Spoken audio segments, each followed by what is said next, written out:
Ya saat ini memang hemat saya kondisi kontestasi Islam yang dibawa atau menjadi bagian dari politik itu memang agak mengkhawatirkan karena eee eee, polarisasi itu ya, yang itu dibawa ke politik sebagai pengaruh dari kontestasi politik, di kemarin itu kan, masih tinggi itu kan. Sehingga memang, tidak mencerminkan realitas. Makanya saya belum lama ini kan nulis mengenai, Islam itu liberal sekaligus konservatif gitu ya. Sehingga memang di dalam beberapa bagian, seolah Islam hanya liberal, seolah Islam hanya konservatif gitu ya.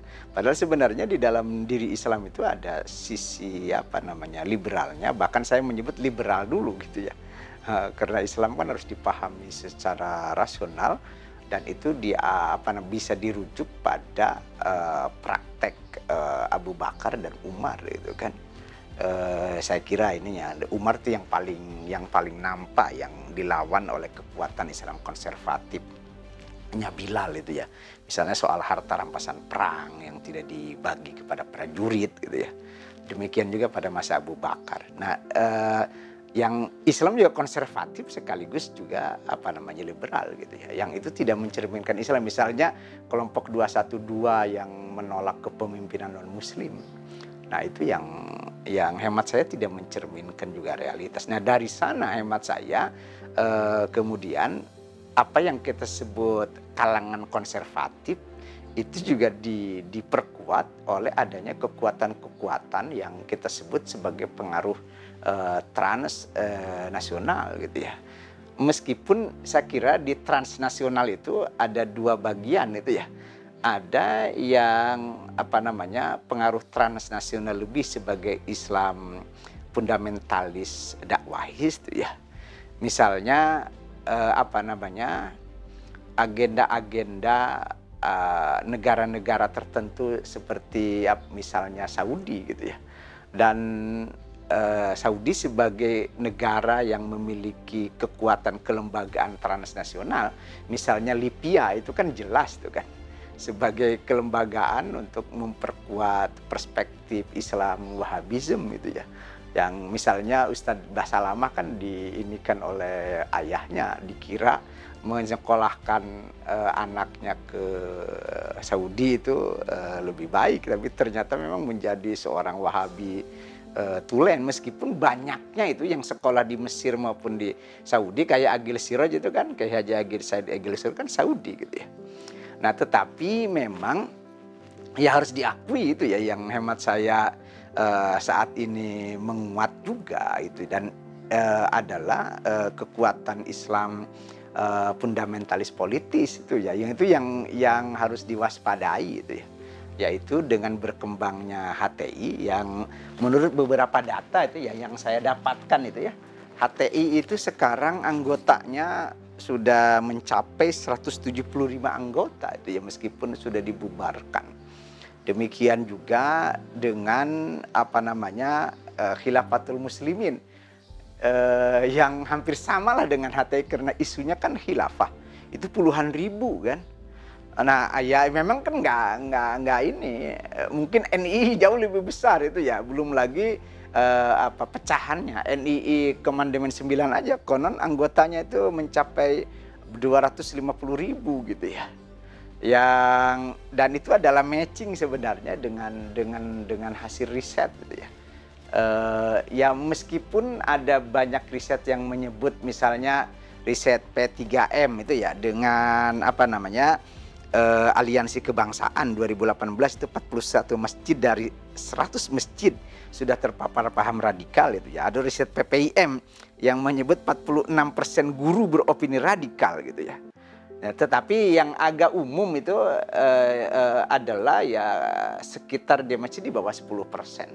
10% itu berarti kan ya 25 jutaan meskipun pemudanya beberapa riset menjelaskan itu agak mengkhawatirkan. Misalnya Al-Fara menyebut 17,8% mahasiswa setuju khilafah itu ya sebagai bentuk negara ideal itu kan.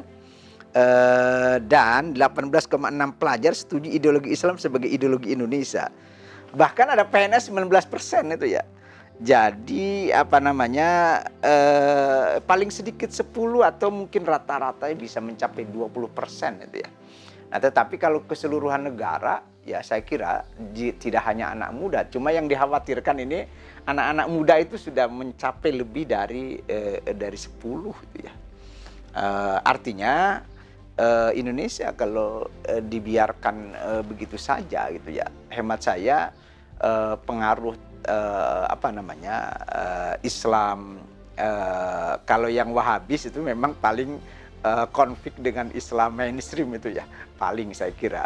Tapi kalau yang dalam konteks Islam transnasional yang politis, bahkan yang radikal tadi itu ya, yang yang radikal itu misalnya tadi ingin mengubah negara Pancasila menjadi negara Islam.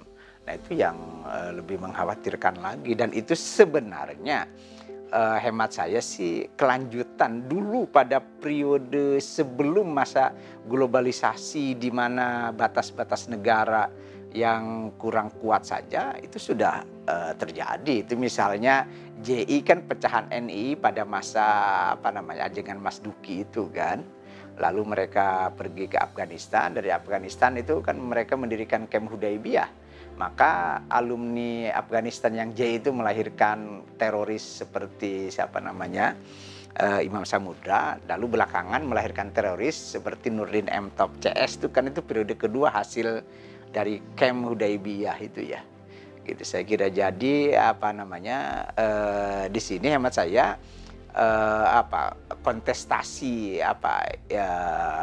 Islam yang disebut tadi itu ya, kalau kayak jihadis saja, kalau hanya dakwahi seperti JT Jamaah Tabligh gitu ya.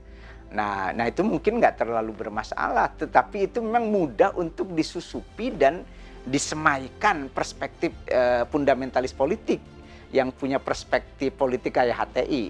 HTI itu kan menyebut Indonesia itu negara kafir, tetapi tidak perlu diperangi, hanya perlu didakwai saja gitu ya. Nah saya kira Khilafatul Muslimin kan sama itu sebenarnya. Tapi yang payah itu adalah, yang berbahaya itu adalah yang disebut fundamentalis radikal atau fundamentalis jihadis.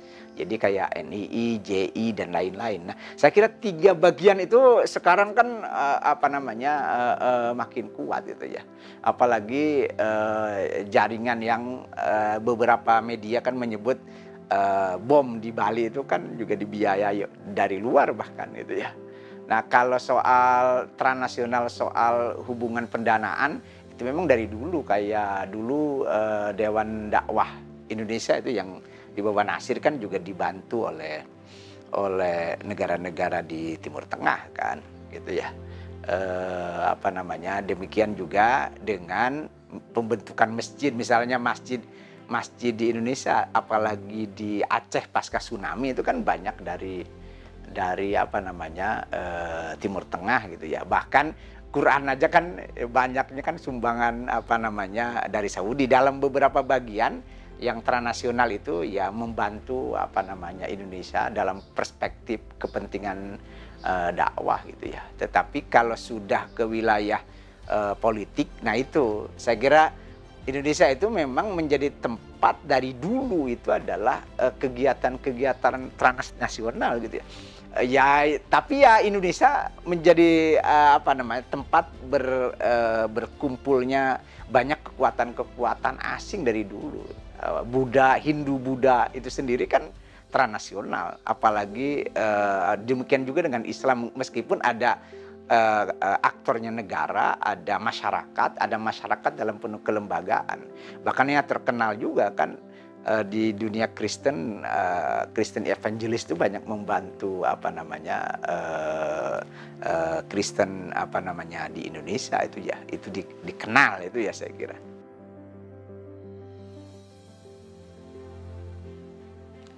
Ya saya kira dengan data yang tadi saya kemukakan itu ya, Yang agak umum, secara umum bisa mencapai 10, bahkan kalau di anak mudanya dan beberapa data tadi bisa 40. Bahkan yang menarik itu seorang yang harusnya menjadi aktor kontra transnasionalisme dalam pengertian Islamisme ya. Islamisme yang transnasionalis itu ya. Maksudnya Islam sebagai ideologi, Islam sebagai apa namanya gerakan politik gitu ya. Nah itu kan apa namanya sudah apa agak mengkhawatirkan juga itu ya.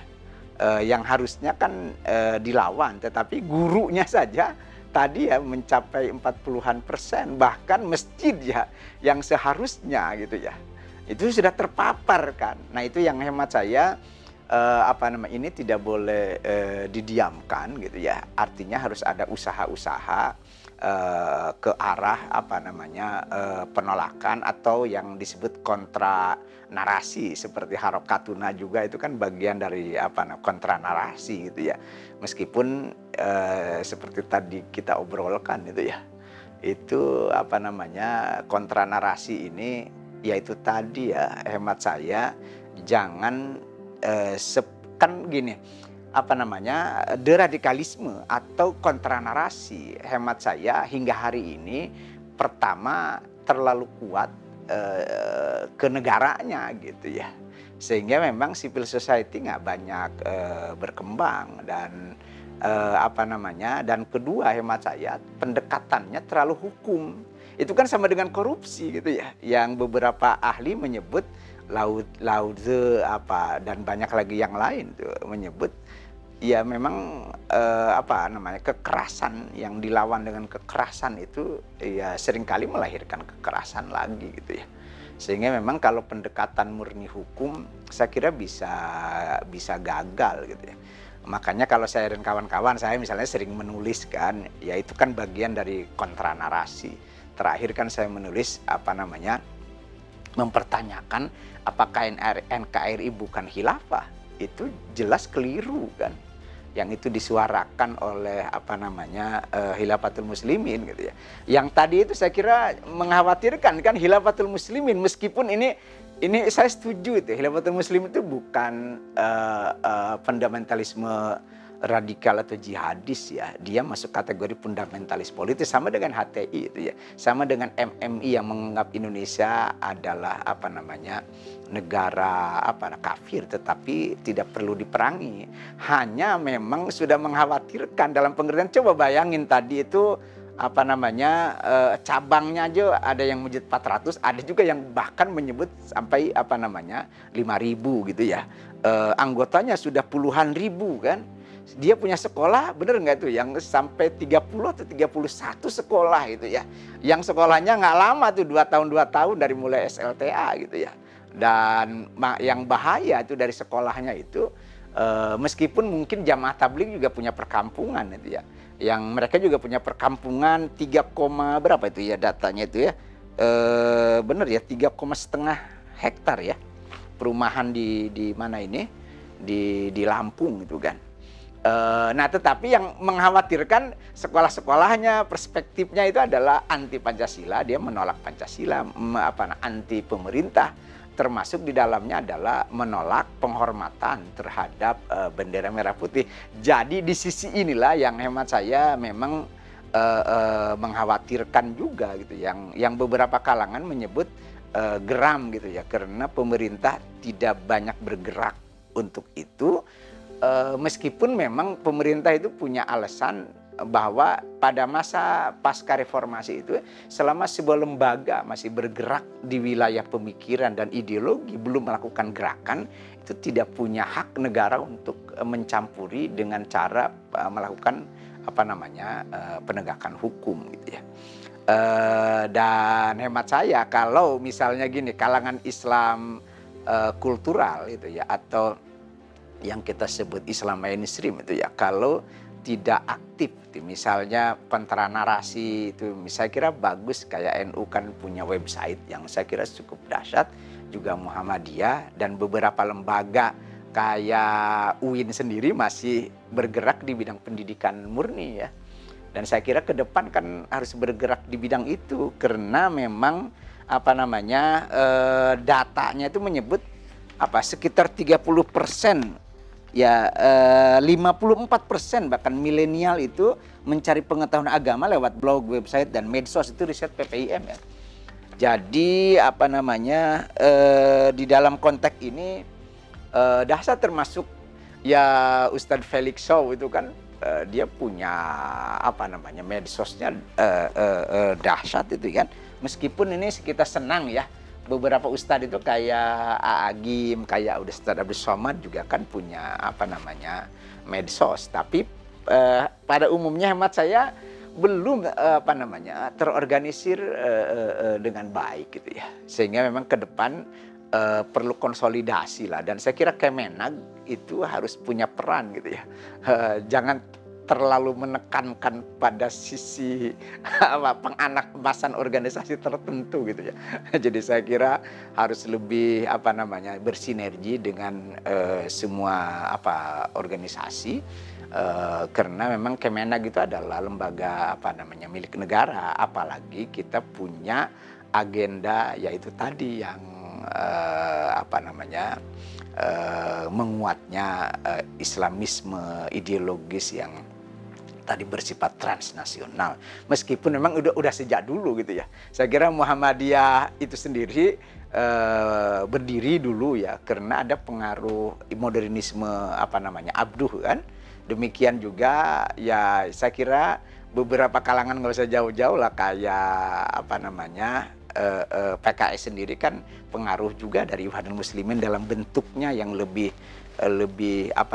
soft itu kan, yang mau bergerak dalam sistem kenegaraan dan sistem politik yang berlaku gitu. Yang maksudnya yang moderat itu ya, yang tidak radikal.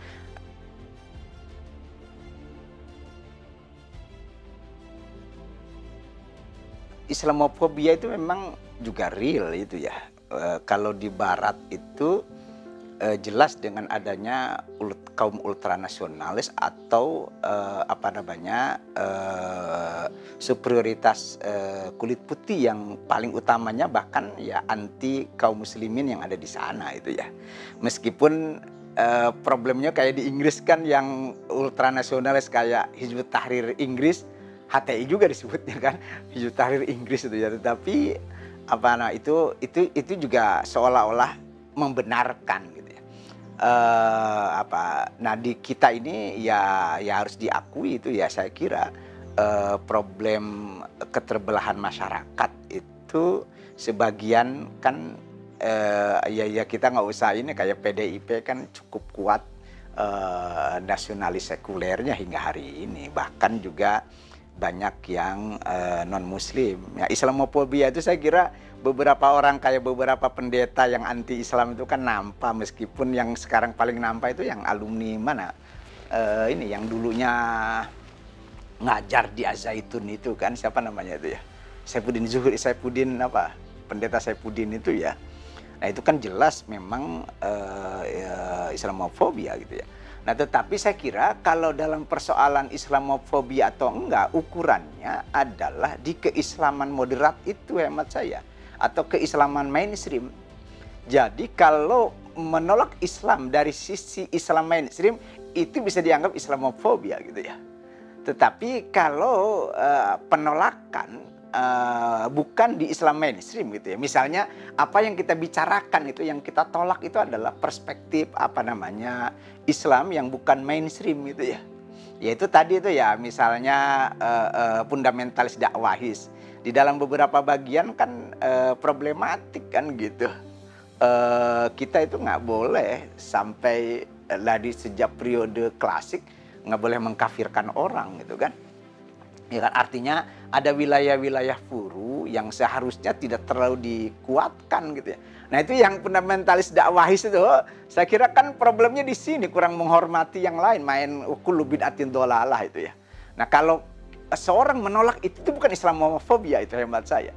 Justru itu adalah meletakkan utama Islam pada sisi keislaman yang sebenarnya, sebagaimana Islam yang dipahami oleh Nabi dan para sahabat di tingkat Khulafaur Rasyidin, paling tidak Islam mainstream yang dipahami oleh Abu Bakar dan Umar gitu ya. Nah, termasuk misalnya hemat saya perspektif-perspektif Islam yang tidak mencerminkan akurasi Islam gitu ya. Misalnya Islam itu kan harus dipahami secara rasional kan, dan itu sejak masa Nabi, kata Nabi kepada diantaranya Muadz bin Jabal, kalau tidak ada di Quran hadis pakai apa ya, pakai akal, tapi berdasarkan perspektif Quran hadis. Kayak Umar bin Khattab kan menolak pembagian ghanimah itu kan jelas. Karena ketika ghanimah dalam bentuk tanah kan nggak pernah terjadi pada masa Nabi. Kalau dibagikan kepada prajurit itu akan melahirkan ketidakadilan ekonomi, justru bertentangan dengan Islam. Jadi dia melakukan penafsiran ayat ghanimah dengan tafsir ayat-ayat yang lebih kuat, yaitu keadilan ekonomi dan keadilan sosial. Nah di sini hemat saya, misalnya penafsiran ayat yang melarang non muslim jadi pemimpin tidak ditafsirkan surah Al-Maidah yang terkenal itu ya, dengan misalnya surah Al-Mumtahanah ya ayat 8 gitu ya. Nah, yang tidak melarang kalau non muslimnya yang tidak mengusir kita, tidak memerangi kita gitu ya. Bahkan Imam An-Nawawi di dalam Ar-Raudhah memberikan kepada non muslim hasil wakaf itu boleh. Bahkan menurut Imam Hanafi memberikan zakat fitrah kepada non-muslim yang fakir itu boleh. Karena ayatnya kan innamas shadaqatu lil fuqara'i wal masakin. Jadi saya kira kalau dalam soal itu ini tidak ada Islamofobia itu ya. Termasuk misalnya menolak perspektif tadi ya, misalnya Islam politik dalam soal khilafah yang di dalam beberapa tulisan saya kan menolak itu gitu misalnya. Karena kan apa yang kita sebut khilafah itu kan secara nilai kan ya repot ya. Sejak masa Umayyah itu kan sudah tidak lagi sesuai dengan nilai-nilai Islam itu ya. Karena sudah sekuler dalam pengertian tercerabut dari nilai-nilai Islam.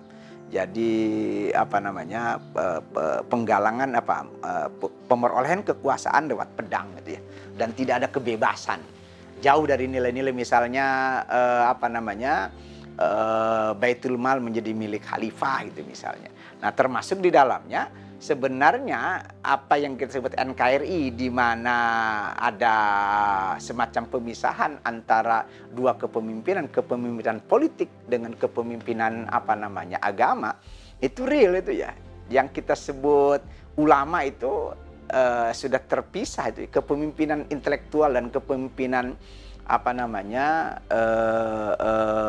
keulamaan, keagamaan itu ada di tangan para ulama itu ya.